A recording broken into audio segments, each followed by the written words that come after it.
What's up, you guys? Welcome back to my channel. I am Gigi K for those of you who are new to this channel. For those of you who are not new, welcome back, babes. I'm so happy you guys are back. I know I have been off of my channel and not really showcasing a lot of content for about a week and a half. I just wanted some time off while in Ghana to spend some time with family, but I am back. For today's video, it's going to be a lot more detailed and informative. I decided to go ahead and do a video for you guys because I get this question a lot. I mean, a lot. I've been traveling to Ghana a few times, but this year was one of those years where I got a ton load of questions, not because I traveled to Ghana, but because I brought along my daughter. And so a lot of people were curious as to what documentation and pretty much what I checked off the list for Thea. For her to be able to come to Ghana as well. So I'm going to go ahead and provide you guys that information in this video, and I hope that it's helpful. Before we dive in, please do not forget to like, comment, and subscribe. So I will go through a list of exactly the basic needs. I'll go ahead and run through that list for you. So for the first thing that you're gonna need before traveling to Ghana and anywhere internationally is a valid passport. You need to have a valid passport that won't be expiring within 6 months. They typically do say 5 to 6 months. You can, and this is for my gals and my guys in the US, you can definitely get a valid passport from the United States Postal Service, USPS. You can go online and check to see if there's any upcoming appointments. I did not go through USPS. I went through the Passport Center at Arizona State University. They do have a passport branch if you are in the state of Arizona. You can go on their website. Just Google Arizona State University's Passport Center, and you can go on their website and check to see if there are available appointments for you to apply for your passport. With ASU, they typically have different upcoming appointments at dawn, 12 dawn, every day. I think it's every day, 12 dawn. You can check. No, every Wednesday at 12 a.m. You can check online and there's available appointments. It just happened that around the time that I was applying was around November, December. So, by that time things were kind of clustered and there really weren't appointments until like January. So I needed something quick. But yeah, I got an appointment like November, the end of November. When I got there, I needed to have her birth certificate, her social security card, my social security card, and my ID, I believe. So they made me do an application for her and for myself. And then you have to turn in his or her birth certificate to the person at the desk, and they will go ahead and actually ship that to the U.S. State Department, and they will process that passport for you. They typically have you wait about 2 weeks before you can go ahead and check online at the U.S. Department passport website. And I'll try to link the website in the description so you can do that as well. After 2 weeks, you can check the status of the passport to see if it's processing or to see if it's on its way. For standard passport, I believe is 6 to 8 weeks or 6 to 9 weeks, but expedited, I can't really remember, and I don't really want to cap. I did the standard process because I really wasn't in a hurry, but I knew it was going to come in time. So just go with that. I believe I paid $100 for standard processing for Thea, $100, and then there's a $35 fee for the Arizona State Passport Center. The next thing you'll have to check off your list is a valid visa. You will need a Ghana visa as a U.S. citizen. A visa is required for Ghana. There are 2 embassies in the U.S. that you can apply for a visa. You can apply at the branch in Washington, D.C., or the branch in New York City. I typically go for Washington, D.C. I've never tried New York. This time I went ahead and did visa upon arrival. You can still get a visa upon arrival for Ghana.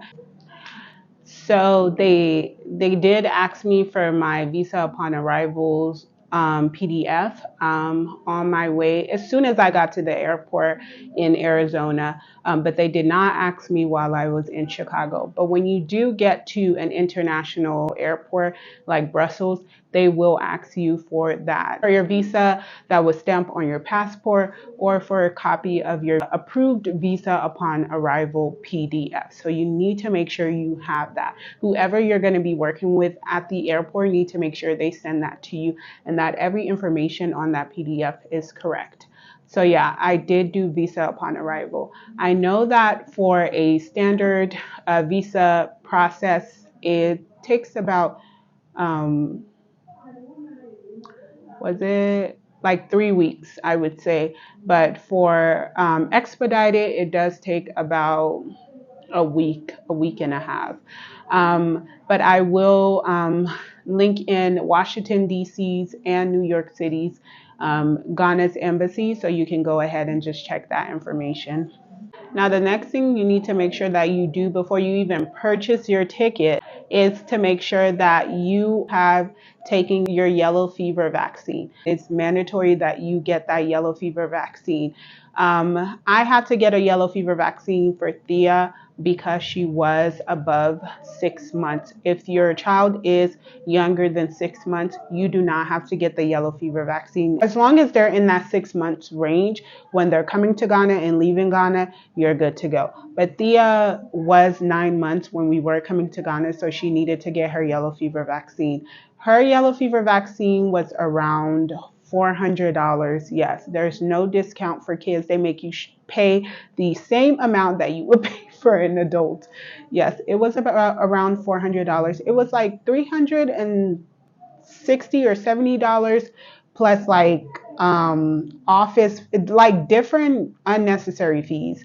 And for Arizona, you have to go on passporthealth.com and find a location near your zip code or your area that can go ahead and do that yellow fever. You will find a location near your area that can do it. I found a location in Scottsdale.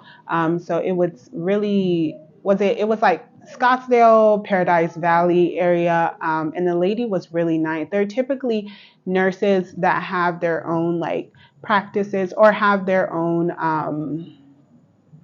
offices where they do give the yellow fever shot.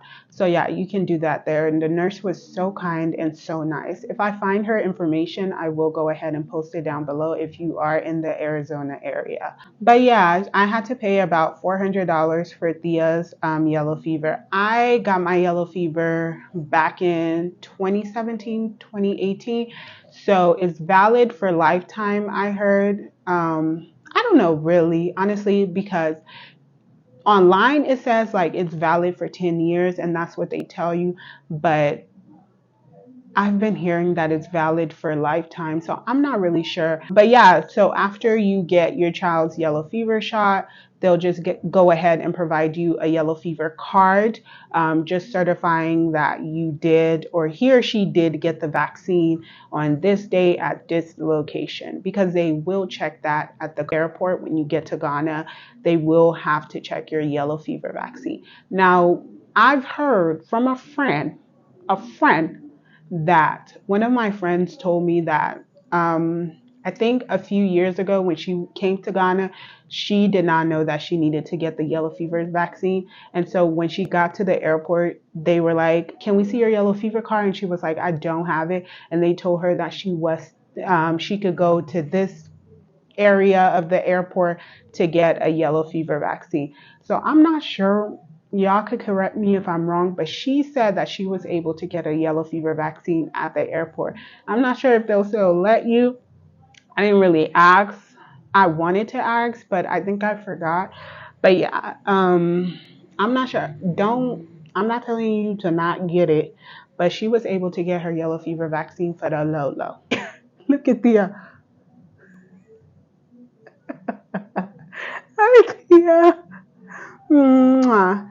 Da, da, da, da. So after you do get your yellow fever vaccine for you and your baby, then you are able to purchase the ticket. Then you can buy your ticket. Now, there are so many different places you can get your ticket from.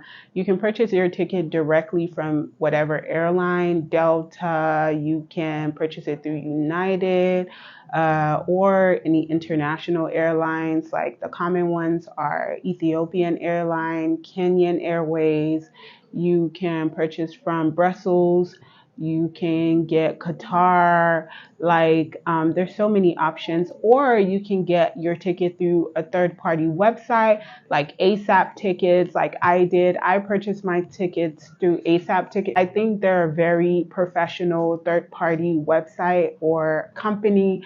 They really know their stuff and they're really professional. The agent that I was working with, she was so dope.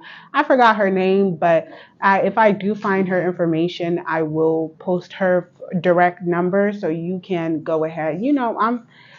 I be really shouting people out. You know what I mean? Like I be putting people on. But I will go ahead and post her information so you can contact her. During the time when I purchased my ticket, I think it was March 1st. So she was able to give me a discount. ASAP tickets have discounts on the first of every month. So call on the first of every month if you can to get your ticket. You will be provided a discount. The price that I paid for me and Thea was like so affordable. It was so nice. Like she gave me all types of discounts, and that included like a fully secure ticket. Like if anything happened, if I lost my luggage, if there were medical issues that occurred on the airline, like things like that. Like I was good for me and Thea. Okay, so I would recommend ASAP ticket. There's also Skyscanner, there's One Travel, there's TripAdvisor. There's a lot, so you can definitely look it up yourself. I almost forgot, you guys. I am so sorry. Before you even purchase the ticket, you have gotten either your COVID vaccine or your COVID test. If you would like to be vaccinated, you need to be fully vaccinated. Fully vaccinated means that you have 2 doses of the COVID vaccine. It doesn't matter what kind of dose, Pfizer, Moderna, it really doesn't matter. Just make sure you are 2 dosed down, 2 dose dipped down, and and it has passed 2 weeks since you've had your second dose. That's fully vaccinated. Now, I was able to get the vaccine, but I only had 1 dose, and I realized that by the time I got my first dose, I was not going to make it. Like I wasn't going to be fully vaccinated by the time I was going to be traveling to Ghana. So I got the first dose, and I also got COVID test for me and Thea. All I really did was Googled. If I find the link, I will post it for my people in Arizona or any other state. But yeah, they still have little COVID testing, like what would I call it? COVID testing tables that they have in different cities. You just have to search them up. But they do PCR and they do like other COVID tests and stuff. You need a rapid test for Ghana. You cannot just get a regular test. You need a rapid PCR test for Ghana. So that's what I got for me and Thea. It was free of charge. Our insurance covered it. So yeah, it was free of charge. Most of them are free of charge, but I can't really say for everyone. But yeah, you either need to be fully vaccinated 2 weeks out of being vaccinated, or you need to get your COVID test.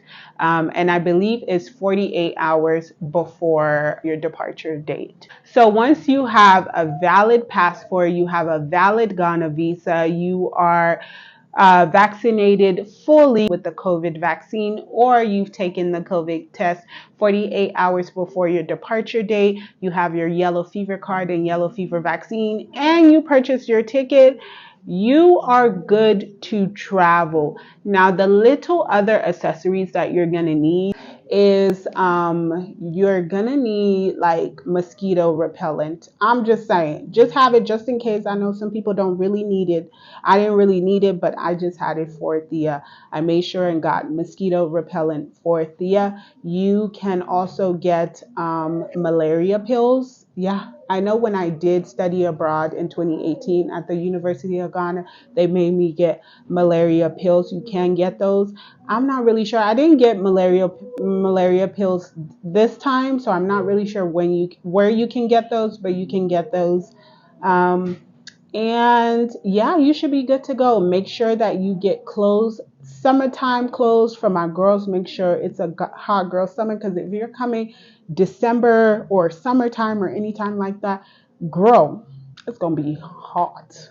But I got for Thea, I brought a few blankets, and it was necessary. I brought some blankets. I brought a lot of leggings and baby shorts. I brought shorts for Thea. I brought socks. I brought stockings. You got to bring the stockings for the mosquitoes. But yeah, that's pretty much all you need for a trip to Ghana with your son or your daughter. If you're coming with a baby or anything else, make sure you come with the vibes.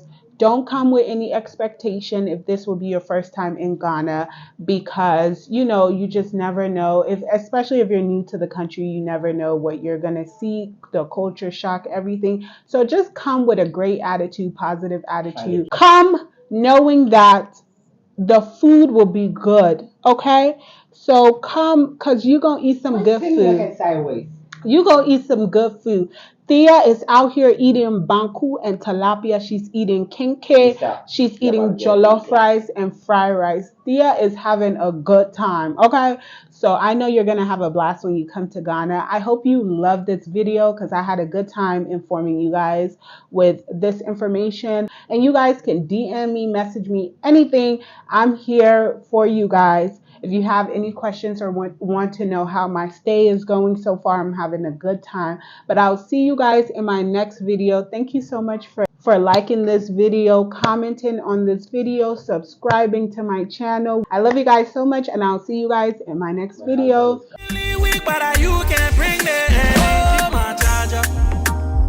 I wanna plug you in my